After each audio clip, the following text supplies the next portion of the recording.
بسم الله الرحمن الرحيم.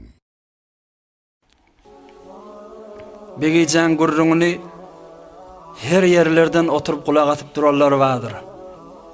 Afsus çekip, çekip, şu nimet, şu mevhebet bana bolmadı deyip afsus edip duran ayarlı oğullar vardır. Huday Teala himmeciklerine avlad-ı salih ata etsin inşallah. Huday Teala awliyaların hurmatına, enbiyaların hurmatına, ebdalu tiltellen hurmatına, yaxşı adamların hurmatına belkim şolun duatı duşup da Huday Teala awlad-ı salih o salim ata etsin himmeciklerine. Yöne bir zadi ki bilmeli ve biz himmemiz teslimi takdir ilahi olmalı. Mübarek Şura suresinin 50. ayetinde Huday Teala diye yer göğünü yaradan meni Huday diptir. Halan zadım yaradarın. Halanıma qıyız vererin. Halanıma erkek belerin.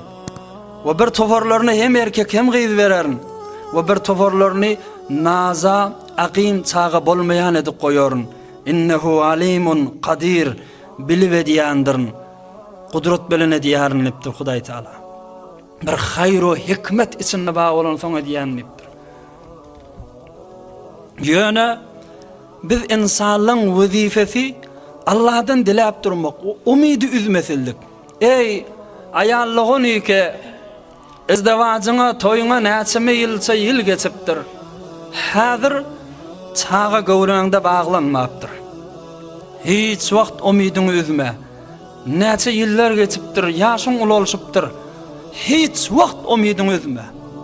Hazreti Zekeriya aleyhisselamın kıssasını Sure-i Meryem'de okuyuyor. 120 yaşından sonra, zenanası 95 yaşından sonra Huday Teala bir çağı verecek diyende Zekeriya peygamber dedi, Hudaya necre bu çağını verecek dedi. قال ربي أنا يكون لي غلام وكانت امرأتي عاقرة وقد بلغت من الكبر عتية. Ey Hudaya zinanam yaşlı dedi, men özüm qarrı dedi. Necre bıdadı edecek diyende Huday Teala neme dedi? قال كذلك قال ربك هو علي هين. Şuna dikkat et. Huday Teala dedi, bu büyürük bolmalıdır dedi. Huwa aleyye hayyin. Bana anlatacaklar mı dedi. Hudayın sözü haşi. Zekeriya peygamber dedi, Hudaya men 120 yaşımda dedi. Zenanam 95 yaşında dedi. Hudaya necre bizden çağa kalır diyen Huday Teala ne mi dedi? Huwa aleyye hayyin. Bana anlatacaklar mı dedi. Sen Allah Kur'an-ı Kerim'de iki yerde ayıptır şunu.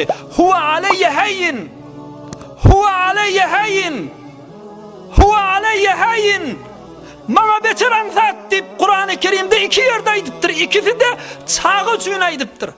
Yani bir zenanadan çağı boldurmaklık bana beter anlat deyiptir Huday Teala. Kur'an-ı Kerim'in iki yerine ayıptır. Hem Zekeriya peygambere ayıptır, hem Hazreti Meryem'e ayıptır. Hazreti Meryem'i ki Hudaya men izdivacı demek deyiptir. Hudaya men telekeçiliğe baramak, necre menden çağı olur diyende Huday Teala huwa aleyye hayyin dedi. Bana beter yengilliydi, ata gerek değilliydi, men çağı dünyaya getirecek bolsam dedi. Şu kudret bilen çağı getirdi dünya. Yaşlı olsun dedi. Bana anlatacak dedi Huday Teala. Huday Teala'nın yanında bolmacak zat yok. Hası bir zenanan gövreli olup da çağalı olmağı Allah'ın yanına beter yengil zat musulmanlık olla. Bak kariman karha düşvarınız, fakat gerekli fen umidin, fen duan, Allah'dan yalvarman.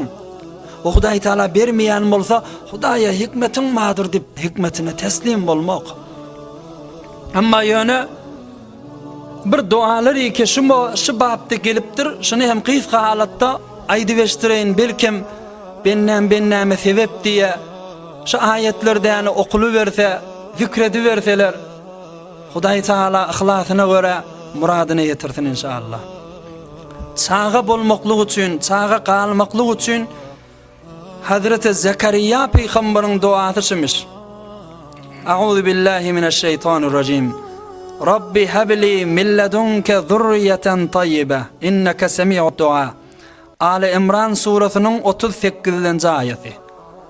Hudaýa öz ýanyndan awlada salih berewer, duamy eşitip durandyrsyň diýipdir. Hazreti İbrahim peýgamberiň duasy bağışlan, şu ayet Hazreti İbrahim peýgamberiň duasy. Yeni bir duasy, Rabbi habli minas salihin. Hudaýa salih çağa beriver diýip dua etýänmiş. Saffat surasynyň 100-nji aýaty.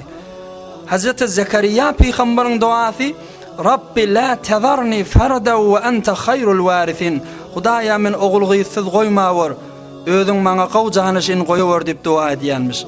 5 wagt namaz, her namazdan soňram 7 gezek şu ayetleri word etmek, okuýmak. İhlas bilen okuýun, inşallah Hudaý Taala awlada salih ata eder. برای مشاهده ویدیوهای بیشتر به کانال یوتیوب سخنرانی های علمای ترکمن سر بزنید، مشترک بشید و منتشر کنید، اجر ببرید.